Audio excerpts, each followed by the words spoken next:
I'm Phillip Roberts, Extension Entomologist with the University of Georgia. And today I'd like to visit with you on silverleaf whitefly, and more specifically management of silverleaf whitefly. But in Georgia, silverleaf whitefly is a sporadic and somewhat localized pest in the state. When we look at where we most commonly have silverleaf whitefly, it's in general areas where both vegetables and cotton production occur in that same general area. Now, another factor that really influences the severity of whiteflies is the type winter we have. And as we came into 2020, we had a very mild winter. And what that allows whiteflies to do is survive and reproduce at a more rapid pace during the winter months. Cold temperatures can eliminate some of these wild host plants which whiteflies reproduce on. But the reason we have the issues where we do is when you have vegetables as well as cotton produced 12 months out of the year, we have cultivated crops where whiteflies reproduce and develop. Now, when we look at the type injury that whiteflies cause to cotton, it can impact cotton negatively in two ways. Number one is yield. We know whitefly can significantly reduce yield if not managed. Also, silverleaf whitefly can negatively impact fiber quality.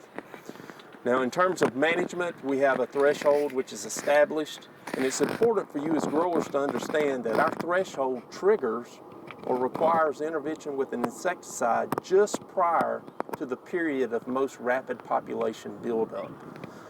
So it's so important that you're on time with these insecticide applications. We've learned over time that if you're late, control of whiteflies for the season is going to be difficult and much more costly when you're late rather than being on time. Now, we're standing here on one of our research farms, and what we're looking at in this trial is we're actually trying to quantify the cost or the yield loss associated with not being on time with your initial spray.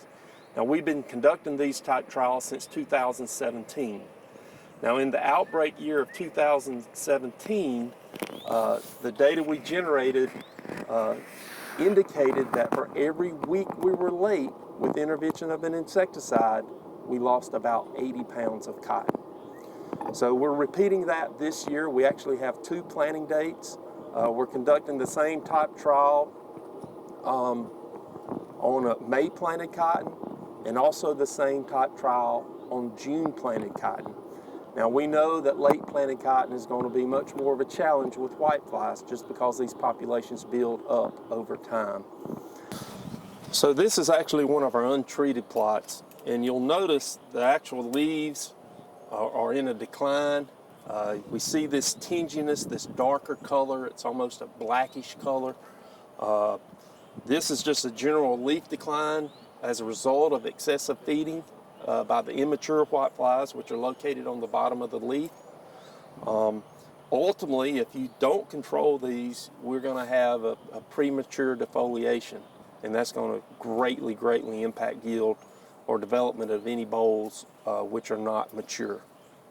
This is actually one of our plots where we were on time with our initial application, and we've aggressively protected this cotton. But what you'll notice here is we still have a very nice green color of the leaves, and that's going to allow us to mature out this crop. Now, one of your objectives as a grower when managing whiteflies is not to eliminate the whiteflies. Our objective is to keep the plant green and keep the leaves functioning as they should until we plan to terminate and defoliate that crop.